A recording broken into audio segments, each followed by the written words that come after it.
Mes chers compatriotes, je reviens à vous pour cette nouvelle vidéo, une série de vidéos que nous tournons. Nous avons pris cette initiative pour essayer de nous expliquer notre vision politique.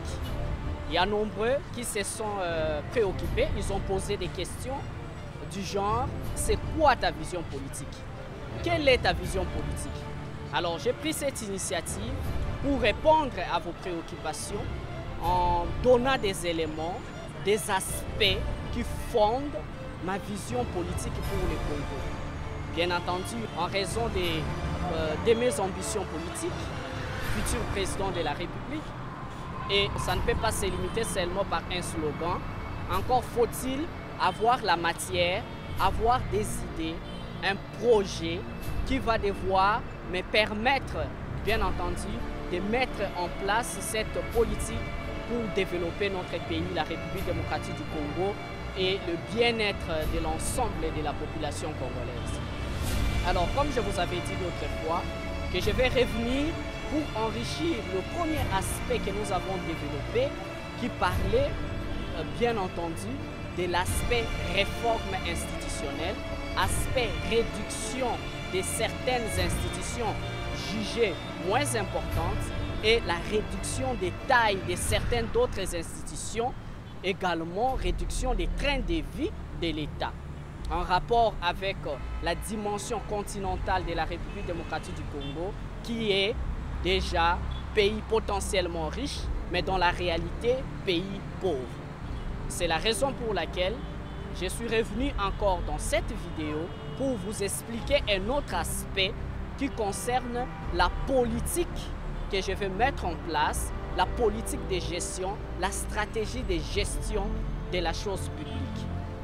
Alors, je vais faire un bref récapitulatif de ce que nous avons développé l'autre fois, parce que j'ai reçu beaucoup de messages, des encouragements, et je vous remercie pour cela. Il y a nombreux même qui ont publié, qui ont partagé la première vidéo des séquences dans leur statut, ils ont partagé sur leur mur, et je vous dis grandement merci pour cette compréhension, parce que vous vous êtes mobilisés pour l'intérêt supérieur de la nation. Et je vous dis énormément merci. Alors l'autre fois, je vous avais promis que je vais revenir avec des chiffres pour approfondir l'aspect des réformes. C'est-à-dire qu'est-ce que la République démocratique du Congo peut gagner en supprimant par exemple les Sénats que j'avais proposés, en supprimant certaines autres institutions soi-disant d'appui à la démocratie, comme le Conseil économique et social, les CNSA qui visent Conseil de suivi de l'accord. Donc, certaines autres institutions d'appui à la démocratie comme ça, il y en a nombreux, il y a beaucoup d'autres institutions que nous avons pensé supprimer pour réduire le coût des trains de vie des institutions. Et de ce fait, j'avais promis de revenir avec des chiffres et j'ai fait certaines recherches et les recherches se poursuivent parce que jusque-là, je n'ai pas encore des éléments pour démontrer ce que nous pouvons gagner, l'argent que nous pouvons gagner derrière ces suppressions et ce que nous pouvons faire de cet argent où nous pouvons l'injecter pour la reconstruction de notre pays, construction des infrastructures, achat des équipements. Donc, je vais revenir encore avec des chiffres, mais juste pour vous faire voir, vous démontrer que les recherches sont en train d'être poursuivies. Donc, je suis en train de me documenter suffisamment et je reviendrai bientôt avec un autre numéro, une autre vidéo où je vais parler des chiffres. Voilà, donc nous allons revenir avec des éléments comme ça qui va bien entendu nous permettre d'avancer. Alors, je vais revenir sur la première vidéo, réforme des institutions. Et c'est une stratégie politique qui a marché, qui a réussi. Une stratégie politique réussie dans un autre pays et pas un pays étranger, c'est-à-dire un pays européen, un pays américain, non, ici en Afrique. Et je voulais bien entendu vous révéler cela, peut-être nombreux connaissent déjà, il s'agit du Sénégal. Le président Macky Sall, quand il est arrivé au pouvoir, après moult réflexions avant d'arriver au pouvoir, quand il était Premier ministre, il a pensé lancer un programme dit Sénégal émergent. Alors dans ces vastes programmes ambitieux, cela demandait beaucoup d'argent, énormément d'argent pour reconstruire le Sénégal, construction de nouvelles villes, construction des infrastructures, achat d'équipements importants, et il a pensé avoir de l'argent. Parce que vous êtes sans ignorer, pour développer le Congo, la République démocratique du Congo, un pays à dimension continentale, cela nécessitera des milliards de dollars, des milliers de milliards de dollars. Un pays vaste comme le Congo. Et pour cela, nous avons besoin énormément d'argent pour développer le Congo. Alors, où avoir cet argent? De ce fait, il faut que nous adoptions un comportement et mettre en place des stratégies qui nous permettront de, bien entendu, avoir ces moyens pour nous permettre de nous développer, de développer notre pays. Et avant, bien avant par exemple, générer des recettes, il y a l'aspect gestion orthodoxe, gestion parcimonieuse de peu des ressources que nous avons, ressources financières, le budget insignifiant que nous avons, la réduction des trains de vie des institutions et les peu que nous aurons, cela peut ajouter un plus. C'est vrai, dans une année, ça ne représente peut-être pas grand-chose, mais dans des années à venir, si nous faisons une économie pendant par exemple 5 ans, 10 ans, par des suppressions de ces institutions, par la réduction de ces tailles des institutions, nous pouvons avoir des moyens quasi suffisants qui nous permettront, bien entendu, de construire des infrastructures, d'acheter des équipements, de faire de nombreuses réalisations à impact visible. Donc c'est très important parce que c'est une stratégie politique réussie en Afrique. Et le président Macky Sall, pour lancer son vaste programme de Sénégal émergent, le président Macky Sall a réduit les trains de vie de l'État. Le président Macky Sall, il a supprimé le Sénat, il est allé même jusqu'à supprimer la primature et réduire d'autres tailles des institutions, les trains de vie de l'État, et cet argent, au-delà de la production, lui a permis de faire de grandes réalisations à impact visible. Et son vaste programme de dit Sénégal émergent, qui était axé par la production des infrastructures, la construction des infrastructures, il y avait également l'achat d'équipements, il y avait également la rénovation et même la création de nouvelles villes. Grâce à cet argent que Macky Sall, le président visionnaire Macky Sall, a pu avoir économisé derrière la suppression de la primature, derrière la suppression du Sénat, derrière la réduction des trains de vie de certaines autres institutions, cela lui a permis, pour le compte de la construction de nouvelles villes, il a construit la ville de Diagnadio. La ville de Diagnadio, une ville qui avait pour mission d'essayer un peu de dépeupler Dakar pour essayer d'amener une grande partie de la population de ce côté-là, c'est-à-dire désengorger la ville de Dakar. Il a construit une nouvelle ville de Diamniadio, côté construction de nouvelles villes.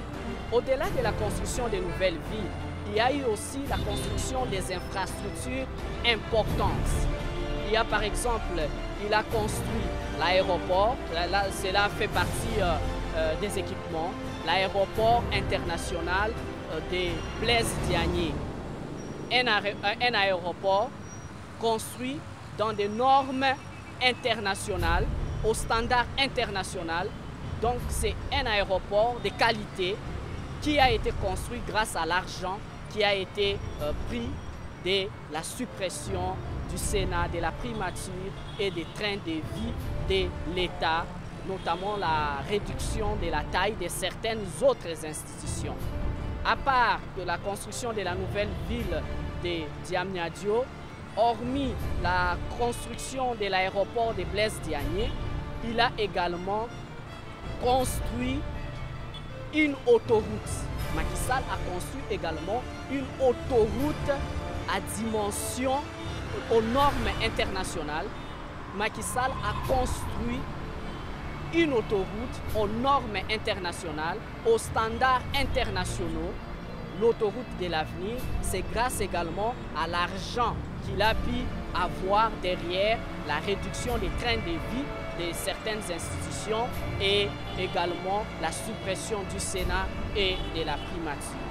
Au-delà de cela, Macky Sall, grâce à ses réformes institutionnelles, Macky Sall a également construit un grand centre solaire, centrale solaire photovoltaïque pour générer de l'énergie, pour générer l'électricité, toujours grâce à cet argent. Et il a construit également un train urbain, un train express urbain qui relie la ville de Diamniadio à Dakar. Et il y a également le chemin de fer qui a été mis en place pour que ces trains urbains puissent se mouvoir. Donc, c'est une expérience politique réussie ici en Afrique par un autre président africain. Quoi de plus normal que nous pouvons aussi copier, imiter de bonnes stratégies pour nous permettre aussi de faire de même.